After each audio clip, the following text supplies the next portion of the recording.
Kayang hindi nasusukat ng kayamanan, may mga pusong naghihintay lamang ng pag-asa at may Diyos na hindi kailanman nakakalimot sa kanyang mga anak. Ngayong araw, hindi lamang kami nagdala ng pagkain, nagdala kami ng pag-ibig, pag-asa at higit sa lahat ang salita ng Diyos. Phoenix Warriors Outreach Program, biyaya sa salita ng Diyos, biyaya sa pagpapala ng Diyos.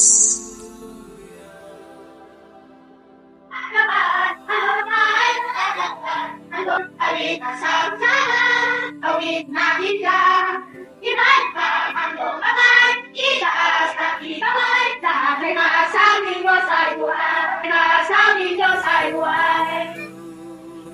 Birthday ko po ngayon, mag-years ko po. Salamat po kay Lord dahil ligtas po natin yung ating bisita. At nagpapasalamat po ako sa blessing na binigay po sa ilang po. Wait tayo sa Doris po. Sila pong tatlo, pwede po ba natin silang kantahan ng happy birthday?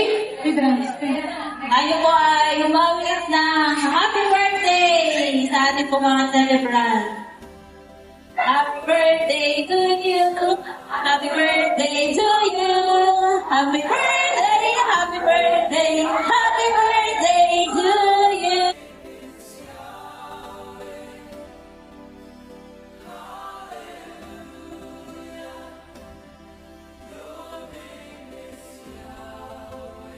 Ang pag-ibig ng Diyos ay hindi lamang naririnig.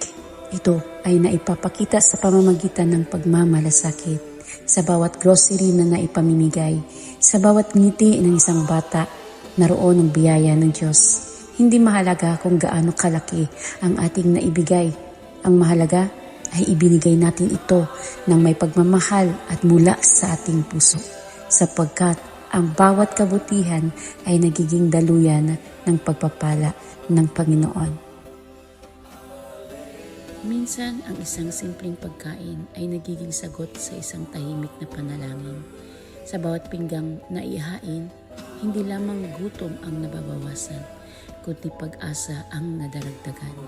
Ang bawat ngiti ng mga bata, bawat pasasalamat ng mga magulang ay nagpapaalala na ang pag-ibig ng Diyos ay naipapakita sa pamamagitan ng ating pagmamalasakit sa isa't isa. Ang pagkain ay maaaring maubos, ngunit ang pag-ibig na ibinahagi sa araw na ito ay mananatili sa puso ng bawat pamilyang aming nakasama.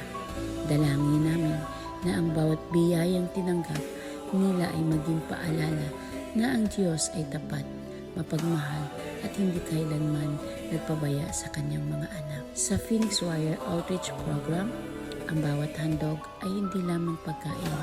Ito ay nagpapahayag ng pag-ibig ni Kristo, biyaya sa salita ng Diyos, biyaya sa pagpapala ng Diyos. Ayon sa kasulatan, sapagkat ako'y nagugutom at ako'y inyong pinakain, ako'y nauuhaw at ako'y inyong pinainom. Mateo 25 verse 35.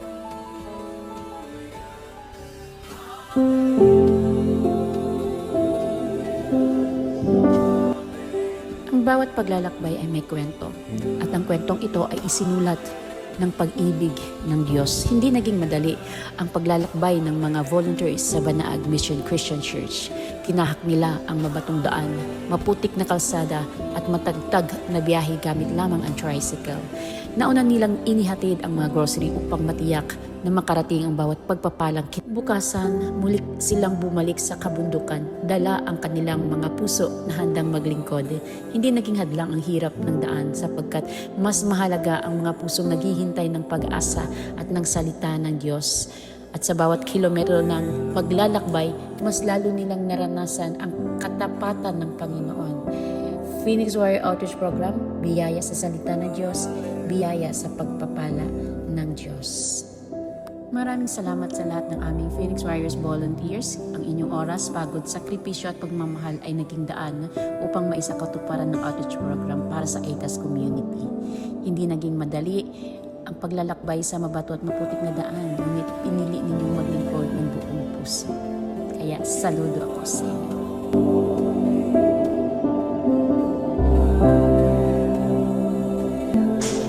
Ayan po yung kasama ko po na grocery ngayon.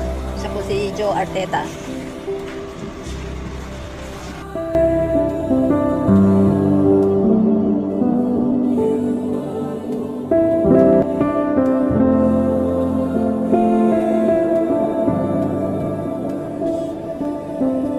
Dahil sa inyong suporta, maraming pamilya ang nakaranas ng pag-asa, pagmamahal at biyaya.